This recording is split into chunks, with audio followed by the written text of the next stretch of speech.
Unlock your project management potential with PMP-360 Bootcamp. Are you gearing up to take the PMP exam but feel overwhelmed by its vast syllabus? Don't dive into the depths alone. Join us for a transformative half-day bootcamp that promises not just to prepare, but to propel you into the world of project management. PMP-360 is your gateway to building a solid foundation for professional project management. Venue, online, zoom in from anywhere in the world. Check for dates and times as this bootcamp occurs all through the year at key points each quarter. Get informed, get inspired, and get wired for excellence. What is PMP-360? PMP-360 is your fast track to mastering the PMP exam. In just 4 hours, you'll gain a comprehensive overview of the exam's framework, beautifully segmented into people, process, and business. We meticulously explore the 35 tasks outlined by PMI, ensuring you know exactly what to expect. All your questions will be answered. Business case for PMP-360. The PMP exam might initially seem straightforward when broken down into categories like people, process, and business. However, it's the depth and the nuanced nature of the questions that truly reveal its complexity. The exam's design is intricately situational, testing candidates on a myriad of project management aspects simultaneously, from schedule and cost to procurement, risk, stakeholder communication, and integration. Each question could blend elements of agile methodologies with predictive approaches, presenting a challenging mix that demands a thorough understanding. To navigate this labyrinth, a strong foundational knowledge is crucial. Without it, the intricately crafted questions, often laden with subtleties and potential trickeries, can be misleading. It's not uncommon to encounter a question framed from a predictive standpoint, only to find that the answers lean towards agile principles or vice versa. This interplay between agile and predictive elements in both questions and answer choices underscores the need for a solid grasp of the core principles. Recognizing the pivotal role of foundational knowledge, our 4-hour bootcamp is designed as an essential stepping stone. View this session not just as a preparatory step, but as a deep dive into the very DNA of the PMP exam. This half-day bootcamp is your opportunity to solidify your understanding of the exam's structure and content, ensuring you are well prepared to tackle its complexities. Embrace this chance to build a robust foundation that will support you through the demanding landscape of the PMP exam. Why PMP-360? Expert-led training. Learn from Phil, a trainer PMP-certified in 2005 who has coached teams at the FBI, NASA, the U.S. Army, U.S. Air Force, and more. Tailored content. Whether you're a newcomer or a seasoned professional needing a refresher, this session is tailored to fortify your project management foundation. Certification Boost. Complete the session and earn a badge that represents 4 hours of foundational PMP education, which can be applied toward your certification or maintenance. PDUs awarded. Receive 4 professional development units to help maintain your PMP certification. Who should attend? PMP exam candidates.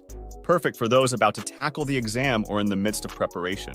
Certified PMPs, a great opportunity for professionals certified 5 years ago to refresh their knowledge and stay updated with current exam content. Takeaways. Attendees will receive a robust handout that serves as an invaluable guide through the PMP exam landscape. Don't miss out on this chance to elevate your skills and ensure your readiness for the PMP exam. Spots are limited and early registration is advised. Sign up now! Secure your seat and get ready to transform your understanding of project management with PMP-360. This isn't just training, it's an investment in your career. Let's discuss the people domain. The people domain of the PMP exam focuses extensively on the dynamics of team management and interpersonal relations within project management. This domain emphasizes the critical importance of leadership and communication skills, which are indispensable for effectively guiding a team and ensuring project success. Here's a concise breakdown. Leadership and communication. At the heart of the people domain is the ability to lead and communicate. This involves not only directing tasks and responsibilities, but also inspiring and motivating a team. Effective communication is foundational, ensuring that ideas, instructions, and feedback are exchanged clearly and constructively. Interpersonal skills and conflict resolution. Project managers must excel in interpersonal interactions, adept at navigating and resolving conflicts that may arise within diverse teams. This includes understanding and managing different personalities, cultural sensitivities, and individual motivations. Soft skills. These are crucial for fostering a healthy team environment and include emotional intelligence, empathy, and adaptability. Soft skills enable project managers to connect with team members on a personal level, enhancing collaboration and productivity. Development models and theories. Hersey-Blanchard Situational Leadership Model. This model suggests that successful leaders adjust their leadership style based on the maturity of the individuals they are leading, emphasizing the need for flexibility in leadership approaches. Tuckman's Ladder, 5 stages of team development.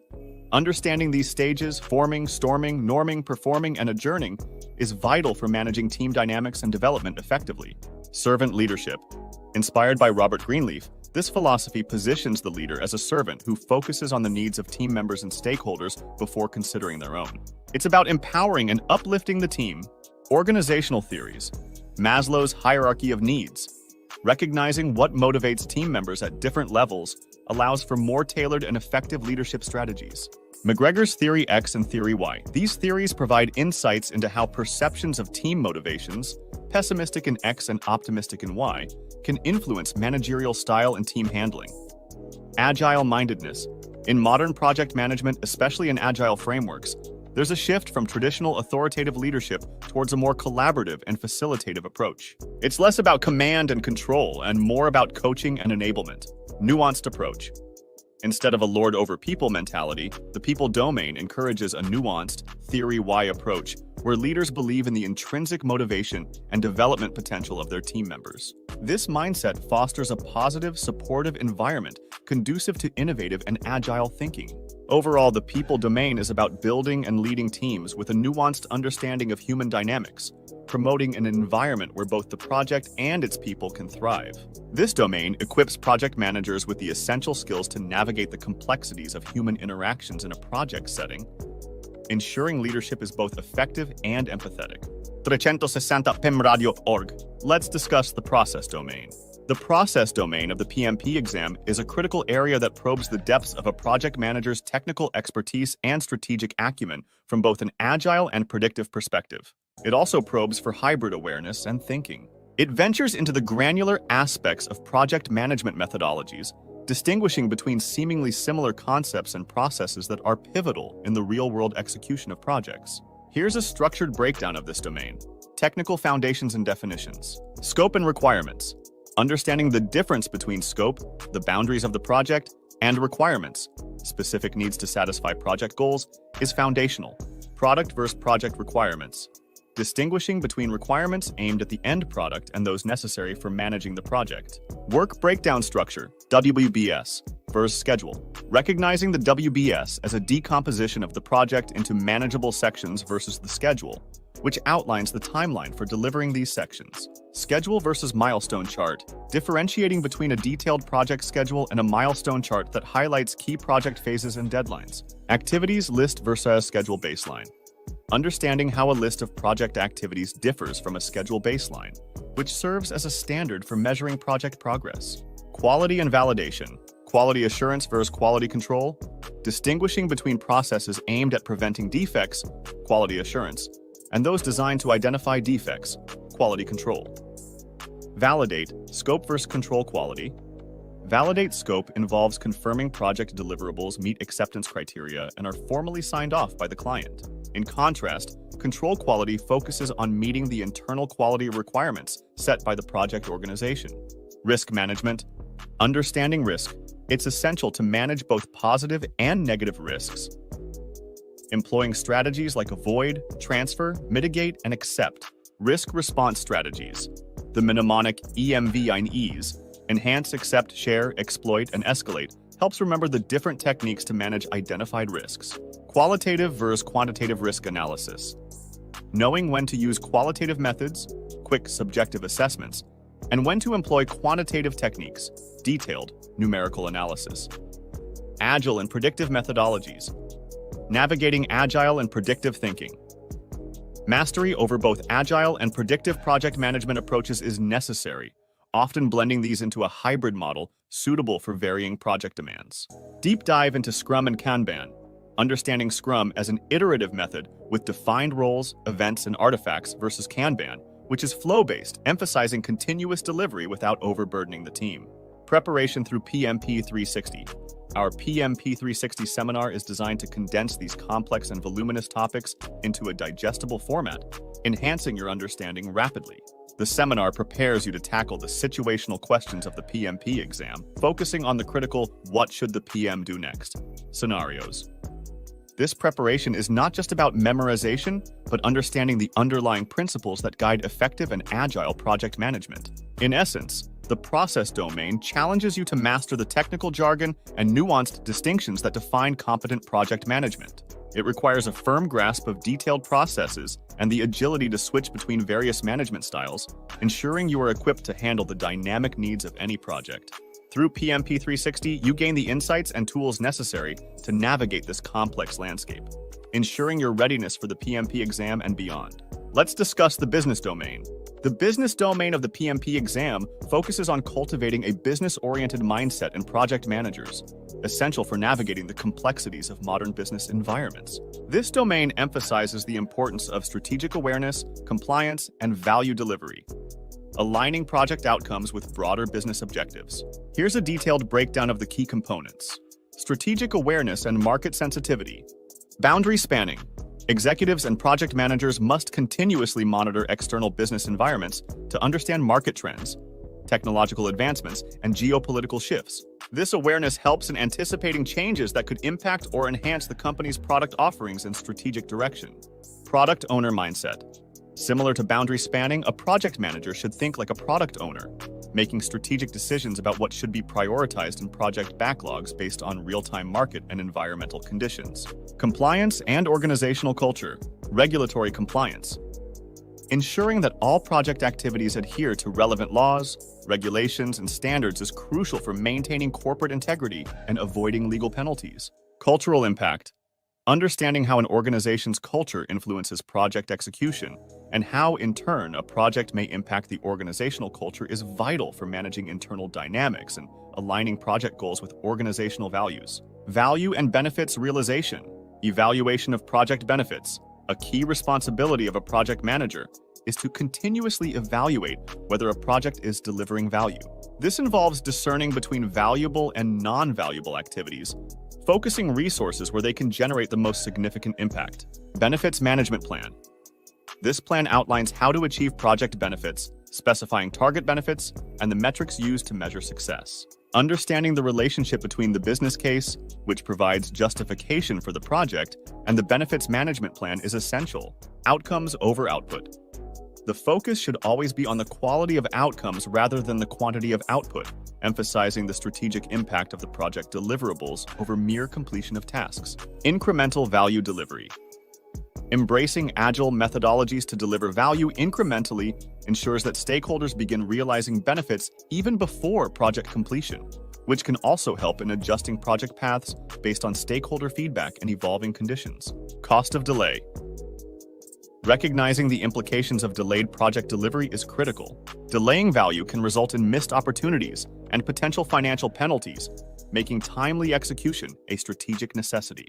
In essence, the business domain centers on ensuring that project managers are not only adept at managing projects, but are also strategic business thinkers who can align project goals with corporate strategies and market dynamics. This domain equips them to handle projects as business initiatives that require a keen understanding of value, strategic alignment, and compliance within the global business landscape. Radio.org. PMP 360 is your fast track to mastering the PMP exam in just 4 power-packed hours. What awaits you? Solid foundation for all PMP aspirants, newbies or seasoned. Expert-led training. Learn from Phil, a PMP-certified trainer who has coached elite teams at the FBI, NASA, US Army, and more. Yeah. Content tailored for you. Whether you're a newcomer or a pro needing a refresher, this flexible session is designed to boost your project management knowledge. Badge of completion. 4 PDUs. Earn valuable credentials that can be applied towards your PMP certification or maintenance. Why is PMP 360 different? Master the core. We meticulously dissect the 35 PMP tasks, ensuring you understand the nitty-gritty of the exam. Ace the situational. This isn't about memorization. Learn to think strategically and answer those tricky what-to-do-next questions with confidence. Agile and predictive expertise. Navigate both project management styles like a pro. Become a business acumen pro. Learn to deliver maximum value and align projects with broader business goals. Who should attend? PMP exam takers. Newbies or those in the midst of prep, this is your launchpad to success. Certified PMPs, 5 years. Refresh your knowledge and stay sharp with the latest PMP exam content. Limited spots available. Register now! Don't just pass the PMP exam, own it! PMP-360 is your key to unlocking your project management potential. Sign up now! All right, my friends. Well, you got to sign up because this is going to be a very helpful addition to your prep. Those of you who are wondering how you're going to conquer the beast, how you're going to get good before you exam, or perhaps you don't even know where to start from. Maybe you're wondering how you're going to conquer this beast. I have had students say, my organization says I need to get certified and I'm going for a crummy course. I don't know what to do. Let me help you out a little bit tonight. I am going to show you some of the major philosophies for the PMP exam. And I want to start off by showing you the idea behind project management in an organized environment. So let's start off with this map of the world, if you will, of project management.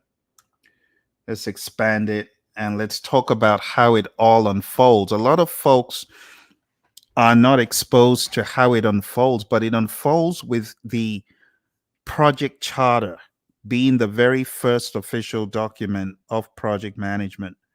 This is a document that authorizes the project. It authorizes the project manager to apply resources to the project. Even in an agile environment, it is not uncommon to have a project charter that authorizes whatever the team is going to work on. So whether you are in the world of predictive or you're in the world of agile, a project charter comes into play. Okay. You can Google project charter, or you could even just say, ChatGPT, give me an example of a project charter on an IT project. It'll develop a project charter for you in seconds.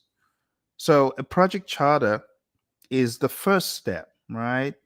It authorizes the project and it helps everyone get on the same page.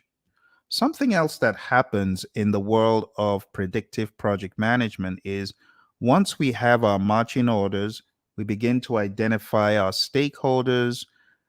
By now, we already have some stakeholders identified, but we identify other stakeholders. Okay.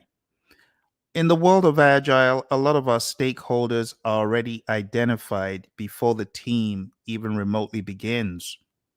Sometimes it's internal stakeholders, but other times they're external.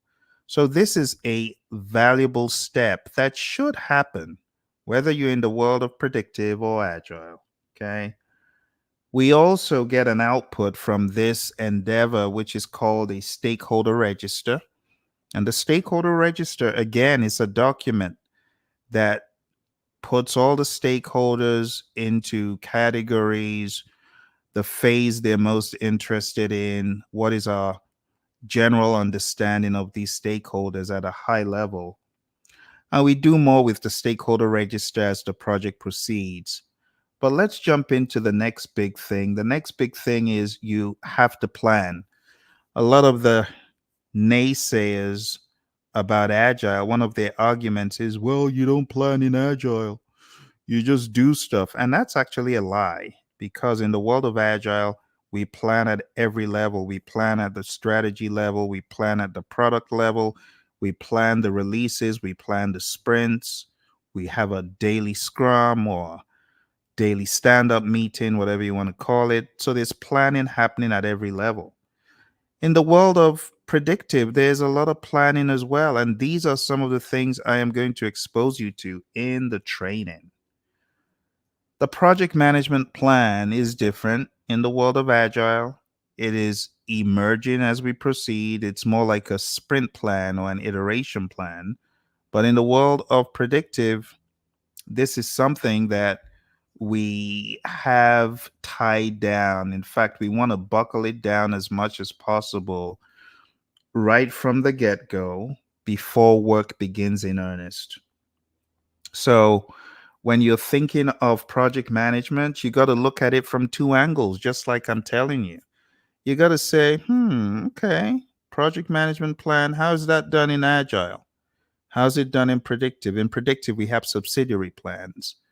We develop those to the ninth degree. In the world of Agile, we kind of develop them sprint by sprint, right? So we do what we call backlog refinement. We refine the backlog, we understand the contents, and then the product owner decides, okay, this is how we're going to proceed as far as value is concerned. What do you think, developers? What do you think, team? So there has to be that ebb and flow, back and forth, massaging of the plan as we go along in the world of Agile, sprint by sprint, iteration by iteration. Even in the world of Kanban, which is another Agile approach, we're always taking a look at the items to prioritize. So in the world of predictive, we get moving. Once we get our plan, and the next step is you get moving, you direct and manage the project work. If you're the PM, the team is involved in working. As you can see here, we got these jokers on the screen, and they're trying to work, but they're not able to work fast enough. You know, when you're directing and managing the project work, you don't just command and control. You got to look at what is going on, and that helps you to adjust. Sometimes you need to adjust the plan, and other times you just need to adhere to the plan. You got to look for whatever needs to be done. In the world of predictive, we talk about crashing the project, fast tracking the project. And this just means when you're crashing, you're adding more resources to the tasks on the critical path. But when you're fast tracking, you're doing critical path tasks that should have been sequential in parallel.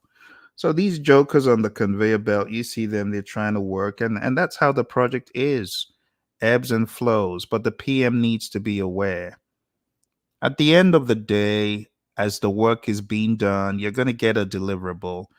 When we say deliverable, a lot of times people think about a product. But a deliverable isn't just a product. A deliverable could be a product, a service, or some other result. So the idea is as you're directing and managing the work, you are going to eventually come out with the deliverable. Now, in the world of Agile, it doesn't work the same way. We don't magically appear with a fully functional deliverable at the end of the project. Instead, we are releasing in iterations, right? We're releasing increments through the iterations, or we could be releasing incrementally in batches of iterations. But one of the things we endeavor to do in the world of Agile is at the end of every iteration, we want a PSI, a potentially shippable increment. So these jokes on the conveyor belt here, if they had a sprint of every 5 minutes, that's how it is. You deliver value every 5 minutes. But in the real world, the sprints are generally 2 weeks on average. You could have less than 2 weeks. You could have up to 4 weeks is recommended. But remember, the Agile Manifesto talks about delivering couple of weeks to a couple of months with preference to the shorter time scale. So just remember that, when you're looking at this map, I don't want you to just look at it blindly and say, well, I guess that's how it all works. No, I don't want you to do that. I want you to really think and ask yourself, okay, what is happening in this agile world and what is happening in this predictive world? All right. Let's see if we can find where our slides have gone, because our slides have vanished all of a sudden. So let's go back to the map. This is the one I really wanted to hone in on, because a lot of people get lost from the beginning. So now you're kind of getting a sneak preview of some of the topics that we could possibly cover. But the one I want to hit is where we were right at the end, right there. So, as I was saying, in the world of Agile, we got this ebbs and flows, sprints. We deliver incrementally, we work in iterations. But in the world of predictive, what do we do? Work, work, work. And at the end, boom, we get our deliverable. What happens to the deliverable? Well, when we get the deliverable, it needs to be quality controlled. We got to inspect it. So, we have another bunch of comedic characters here. Well, that's Charlie. He's kind of testing the deliverable. Now, when you test a deliverable, when you inspect a deliverable, it's either going to sink or swim. It's either, yes, it's good, advance to the next stage, or, oh, there's something wrong, let's redo. And in the world of Agile, it works differently. You see, in the world of Agile, we do have inspections, and we do want to have our internal quality checks, our tests. That's why in the world of Agile, when you get a team together, you don't just want a bunch of developers. You want a developer, you want a tester, you want a UX person. And I don't mean to go all IT on you, but the concept is you have a team with T-shaped skills, a team that can do the work completely. So you got a writer, you got an editor, you got a creative writer, you got a technical writer. If you're working on a publication, for example, you got everyone. That's all I'm saying. So when we do this quality control thing, we are not just doing it at the end of a sprint. No, we're testing all the way through. Remember, in the world of Agile, in your Agile practice guide, for those of you who've cared to read it, you've read about TDD, test driven development. Testing comes first, the development is after. Remember the red, green, clean? You remember that? Red, you write a test, it's going to fail. Then you make the test be passed by you writing code. That's what we mean by green. And clean, you're going to clean up that code and make sure everything's polished. So the concept of quality works differently in the world of Agile in that it is not something you do at the end of a cycle, it's something you do continuously. The concept of the retrospective, that's quality. The concept of the daily scrum, that's quality. The concept of the sprint review, that's quality. The concept of the retrospective. So you got to think differently when you're taking this exam so that you can be ambidextrous. You don't want to be just a one trick pony. I'm good with Agile. And then you're deplorable with the processes. You don't even know your 49 processes. You have no clue. No, you don't want to be that. That's why I'm putting this together to help those of you who are kind of removed. You're kind of removed from this whole how it all weaves together in a hybrid way. Got to get you to think hybrid. But anyway, at the end of the day, the project management plan fuels everything pretty much, right? Once it's created. When you get done in the predictive world with controlling your quality, there's an output. Like I said, it's either passing the test or not. And if it does pass the test, we call it a verified deliverable. That means it has a stamp of approval from the performing organization. And if it has a stamp of approval from the performing organization, as you can see, this other joker is very happy.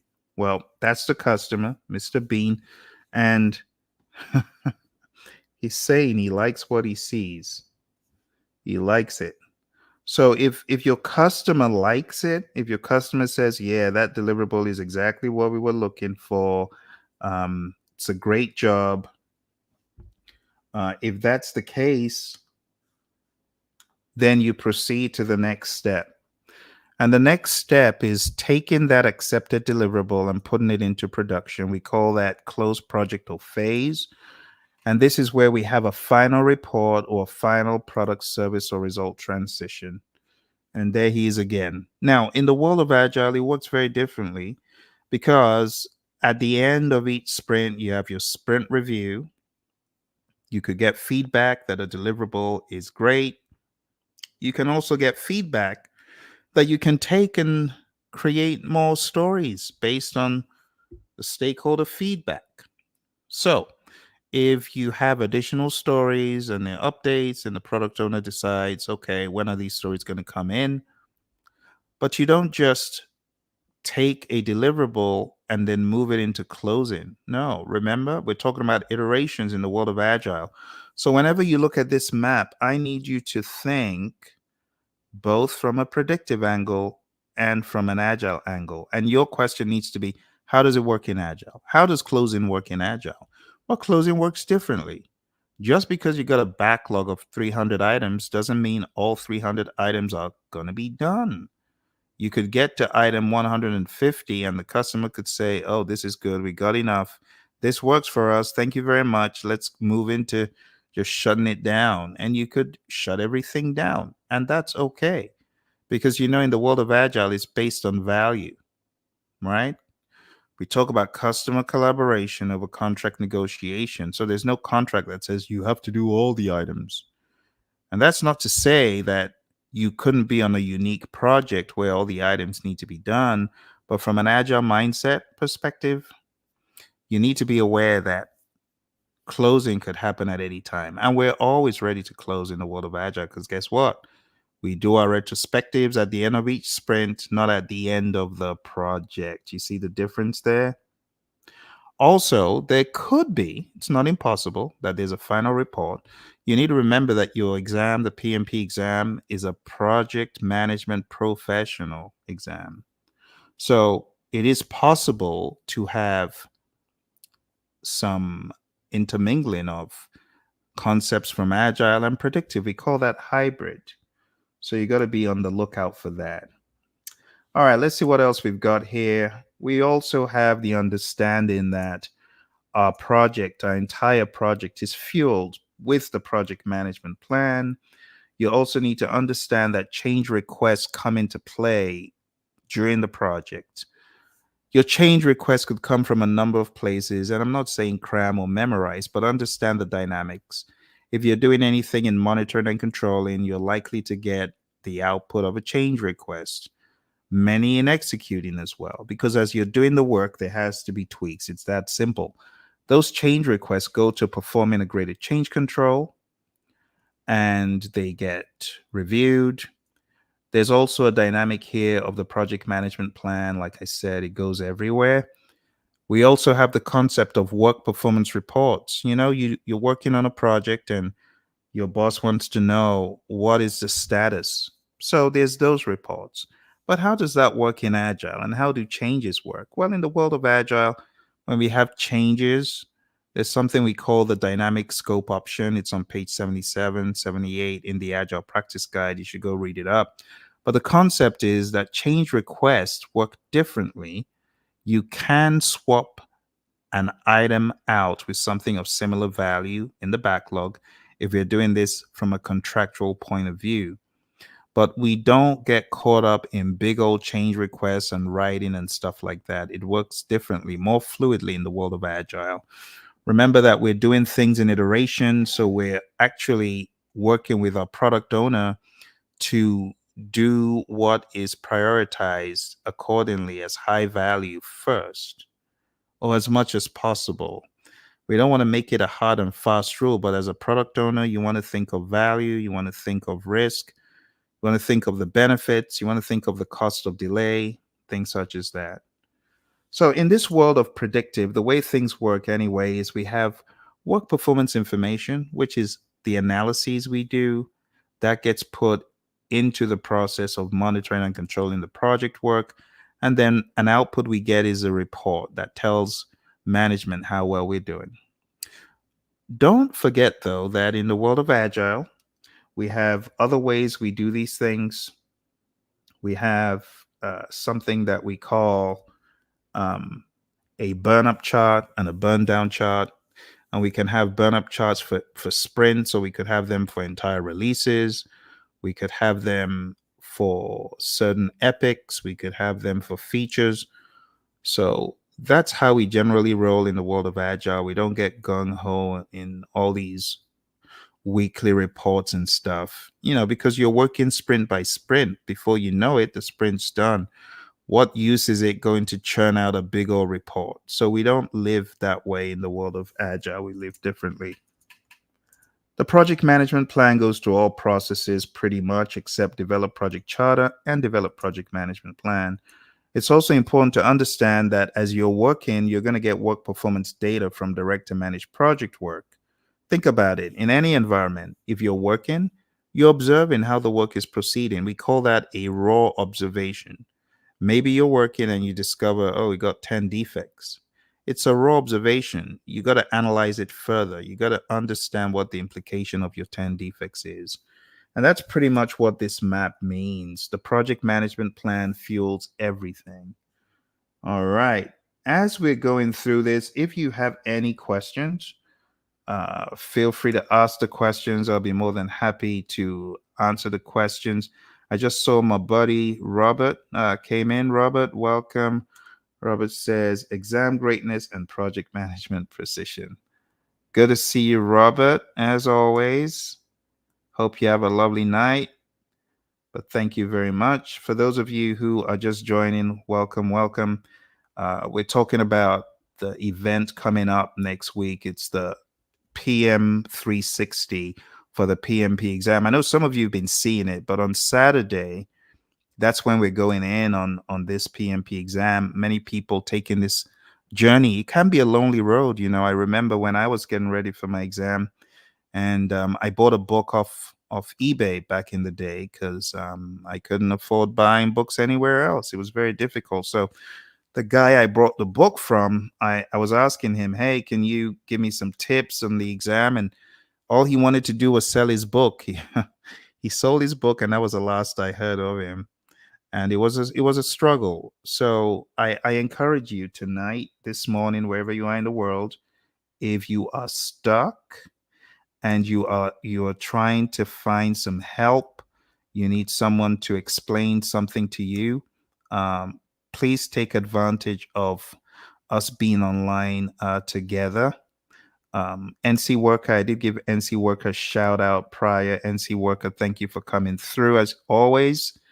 And all our other friends who come through, welcome, welcome. If you have any questions about the exam, maybe it's a technical kind of question or it's just a exam process kind of question, do let me know so that before we round up today, I can help you get clarity um, in your prep. But anyway, what I've gone over is pretty much the PMP exam from a predictive and agile lens. There are many other things that you need to be aware of. Let's go over one of those. There's one of those I would like to go over with you real quick. So let's do this one, the PMBOK guide. A lot of people say, but Phil, should I read PMBOK? Should I read PMBOK 7? And the answer is I don't begrudge you for reading PMBOK guide if you want to, but I just don't want to make it law, you see. I think that the most value you will get out of the PMBOK 7 is going to be in the principles, especially.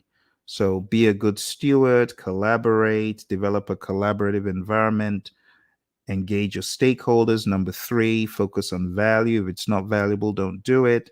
See the big picture. Number 5, be a great leader, demonstrate leadership behaviors, influence, right? Persuasion, not carrot and sticks, not whacking people over the head with words, not punishing people. PMI doesn't roll that way. The answers will never be punish Phil and send him to the basement. It would not be that. It would rather be coach him, mentor him, train him, help him. That's the logic. Tailor based on context. Make sense to tailor your processes that you're using on a project. Build quality into what you do. Navigate complexity. We talk about the Stacy model. If you haven't read up the Stacy model with the axes of the requirement certainty and the technical certainty, highly advise you look that up in your Agile practice guide.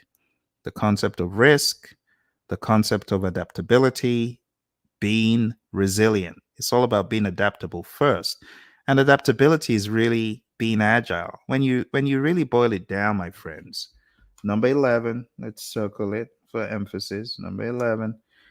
When you talk about this one right here, oh, there we go again. It's gone. It vanished. Let's see if we can bring it back.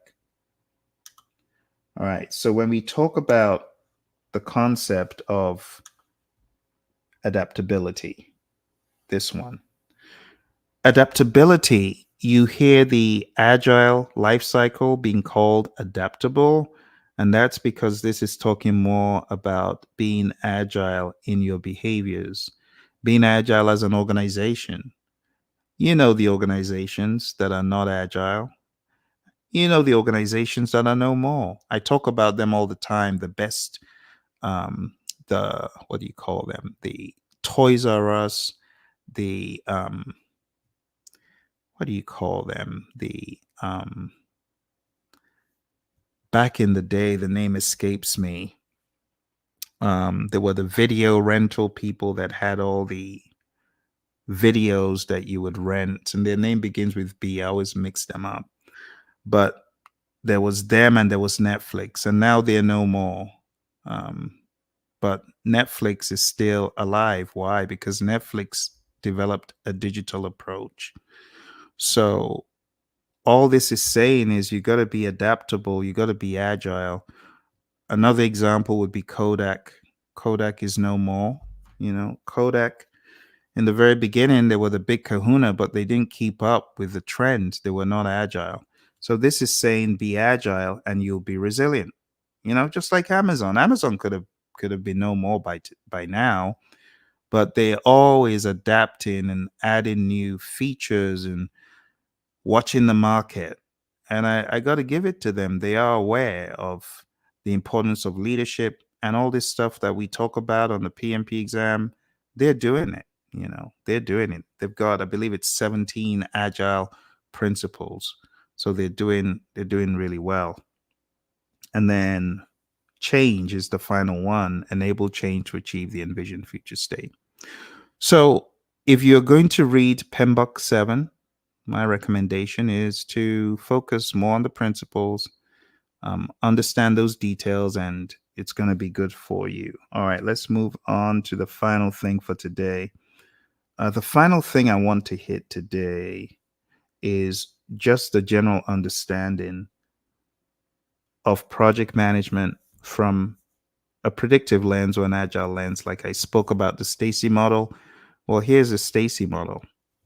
You could be in a simple zone, which means everything is predictable.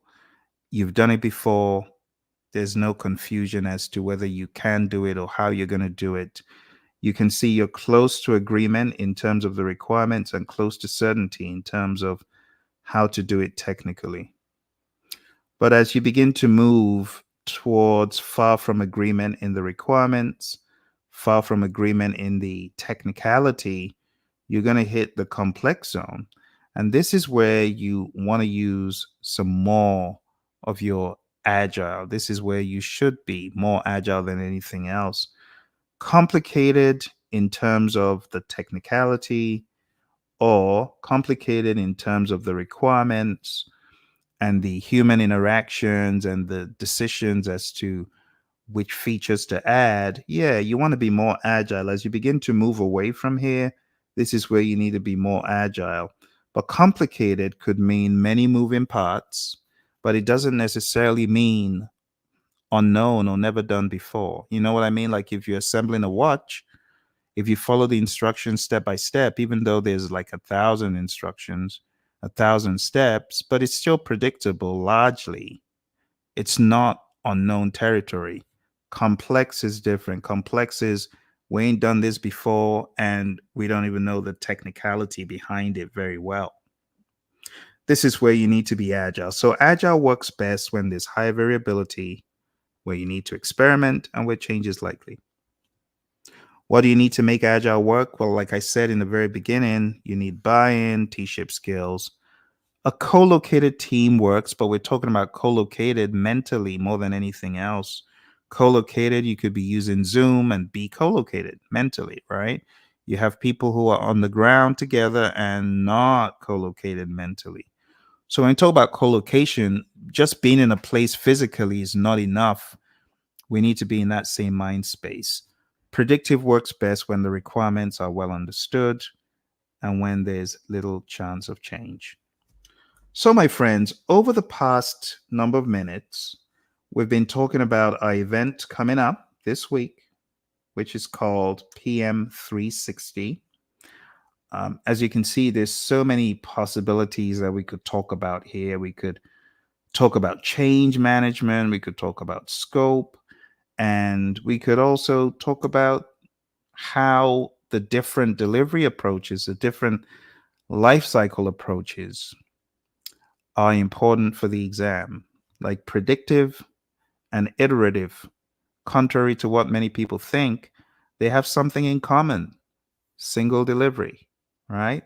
Incremental and agile, they have something in common with iterative, dynamic scope. What about the delivery? Well, this is where incremental and agile are different from iterative. Frequent smaller deliveries and frequent small deliveries. And this is just a tiny little piece of what we are going to be covering together. Okay. I hope this gave you some insights, gave you some food for thought, helped you see things in a different way. But that's it for this presentation. Remember, if you are looking to take the exam and you're all alone, struggling alone, taking exams alone in a vacuum, I want to encourage you to come over to the PMP 360. PMP 360 is happening this week. You can sign up if you go to 360.pmradio.org. I'm going to put it at the bottom of the screen, 360.pmradio.org. Right now, we have an early bird offer going on. It's quite ridiculous.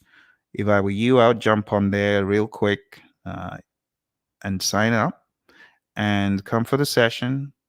Come with your questions. Come prepared to learn. And just remember, you're speaking to someone who's the poster child for the PMP. A lot of people, they discredit the PMP as a scam, but it's not a scam. And I am a testament to that. I got certified in 2005. Within a few weeks of getting certified, I got an offer which was like night and day compared to where I was making in the $19-20 an hour range, to all of a sudden making $75 an hour in the blink of an eye. And then from there to even bigger and more significant organizations and entities as the years went on.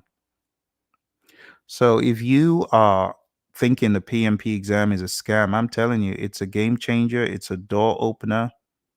It changes the game. As a result of my PMP, I was able to do a ton of things financially that I would never, even in my wildest dreams, have been able to do without it. Since I got certified, I have helped scores of entities worldwide, scores of organizations. I have helped them with their project management. I've helped to get their people certified.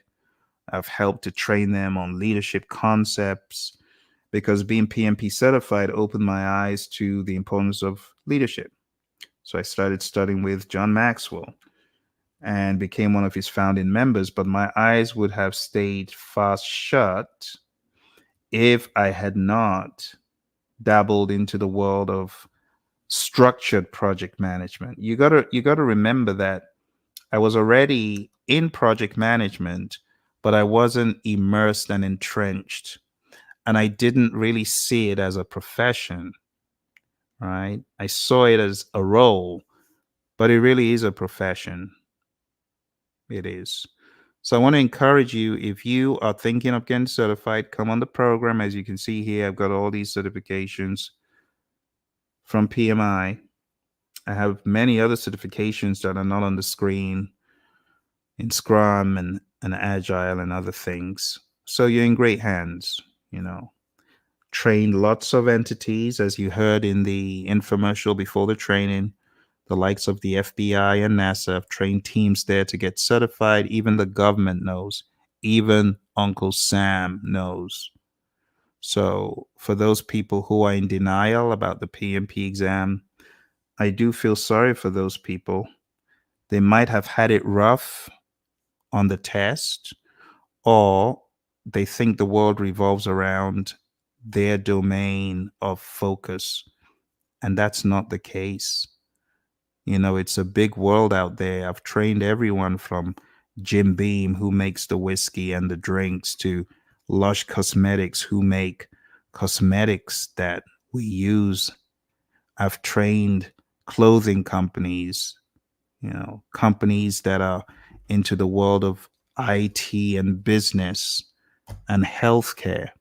So if anyone is telling you that PMP is not relevant anymore, they're lying to you. The PMP is what you make of it. When you get certified, you got to keep building your value. And if you do that, you will always remain relevant. So don't listen to the naysayers, the people trying to make you think PMP is a waste of your time and you're giving PMI free money and PMI is a dubious organization. Those things aren't true. Again, it's what you make of it, right? The same way some people, they graduate and they forget that they've got a degree. You can't blame the college. You can't blame the college. You got to blame the student who forgot that they learned something. You can't keep blaming the school. I know the school system has got its own issues, but there's some folks who forget, that they are at an advantage by going through that process. The same token, there are many people who go through the PMP process and they're like, I don't have a job. I'm looking for a job. And I'm like, okay, how did you improve yourself beyond? Because there's a million plus of us and there's competition, right? So the PMP is not a free meal ticket for life that says, I never have to work, I never have to develop myself. No, no, no. You develop yourself. But when you do and you put your best foot forward, people recognize and they know that the real deal showed up. I've seen it time and time again in interviews over and over and over. But before I got certified, I'll tell you the story and then I'll let you go for the night. I went for an interview at DHL in Scottsdale. It was a horrible interview. It was the worst interview I've ever been for. Total disaster. Didn't know what on earth I was saying because I thought I did. But academic project management can be rather different from real world project management. And I didn't know that at the time. I'd done a master's degree, I'd done a dissertation of barriers to implementing project management systems. So I was using that knowledge, totally unaware that there's a different world in the professional space from PMI. Actually, the person who interviewed me was a Prince 2 person. So they're asking me all these questions and I'm answering them based on what I thought the answer should be. But I was so far off, it was pathetic. But as time went on and I got certified and I became stronger and I started studying project management seriously, there would be few interviews I would go for that I wouldn't be able to dominate the interview. Dominate the interview by asking questions, flip it on its head. And I got offers after offer, and the rest is history. And here I am today, now helping organizations get stronger in their project management. And it all started from the PMP, from my mentor, Mary, who said one day, you make a good PMP. I said, how do I even get into this thing? I've been hearing about it. And then she showed me the way, just like I'm about to show some of you who don't know how to do it. I'm going to show you how to do it. On Saturday, we're going to meet. I'm going to break it down. I'm going to tell you the secrets. I'm going to show you what you should be studying, give you some examples of the question types to look out for. And you're going to be more confident. I don't believe in, oh, the PMP exam is so hard and it's so unattainable. You have to be a brain box. No. You have to study, right? You have to work hard, but it's not insurmountable by any stretch. I've trained everyone, like I said, These companies that are so far removed from the technicalities. I've trained people that studied everything from English and languages and music. and those who study the engineerings, and everyone gets certified, because again, the PMP isn't about the technical difficulty, right? It's a syllabus of people, process, and business, just like you heard in the advert before. But you do need to be comfortable with it. Okay, my friends. Well, that's all for tonight. I do not see any questions in the queue. I guess that means I have done a good job in explaining what I'm about. So I want to say thank you for joining me. It's that time. We got to jump. And I'll see you again, hopefully very soon. You take care, and I'll see you next time. Bye for now. Let's move on to our final process, close project or phase. Close project or phase is the final process in the project integration management knowledge area, but it is also, when you take a look at the PMBOK guide as a whole, it's that last thing you do to close everything else out. Now, I know stakeholder management is the last knowledge area, but the last process is close project or phase. Especially if you're looking down by process group, the last thing you do in closing is closing out either the phase or the project. So you're closing out either a phase or a project, and a big one, you're collecting lessons learned. What are some of the things that happen as you're closing out the project or phase? First of all, you want to ensure stakeholder satisfaction. You want to transition the deliverable to the customer. You want to carry out your lessons learned. And of course, we're talking about the overall lessons learned. This is where you're compiling all of those lessons learned that you've been collecting already throughout the project. This is where you want to make sure sellers are paid. You also want to make sure you're releasing resources, and you are archiving any relevant documents into the organization's repository, OPAs, organizational process assets, or the corporate knowledge base. Okay? Let's take a look at our inputs, tools and techniques and outputs from this process. The main goal is transitioning the deliverable to the customer and carrying out a final lessons learned for a phase or the project as a whole. The input to this process, the project charter, we've talked about this previously. Remember, it has exit criteria. The project management plan, which guides us on how to close the project. We have project documents as relevant, and there's so many of them. I'm not even going to go into that now. Accepted deliverables. These are deliverables that have been accepted by the customer. Well, we need to transition these deliverables to the customer's team, operations team, who are going to be working with the deliverable that we've got from the project or the service. We also have business documents. And when we talk about business documents, all manner of business documents, which could include the business case and the benefits management plan. These could be included here. You know, the PMI is fond of the clause could include, but are not limited to, business case and benefits management plan. We also have agreements. Anything that was in an agreement, in a contract, we need to make sure it's done and it's fulfilled. The next input is procurement documentation and organizational process assets. A lot of stuff. Let's take a look at the tools and techniques. Expert judgment needs no introduction. As we're closing out the project, any expertise needed to close out the project comes in here. Data analysis is a big one here too. So document analysis, analyzing various project documents to make sure that indeed we can close out the project. Regression analysis, make sure that we are truly on track and we've stayed on track, or have we regressed in any way. Trend analysis, looking for trends towards project closure. It helps us learn lessons, of course. And variance analysis, what did we plan? What did we get? Okay. And the last tool and technique is meetings. Let's take a look at our outputs here. The first output, project documents updates. Now it looks a little bit innocent and familiar, But bear in mind that there is a very important document, the Lessons Learned Register, which could be updated as a result of this process. It's a very important one to look out for.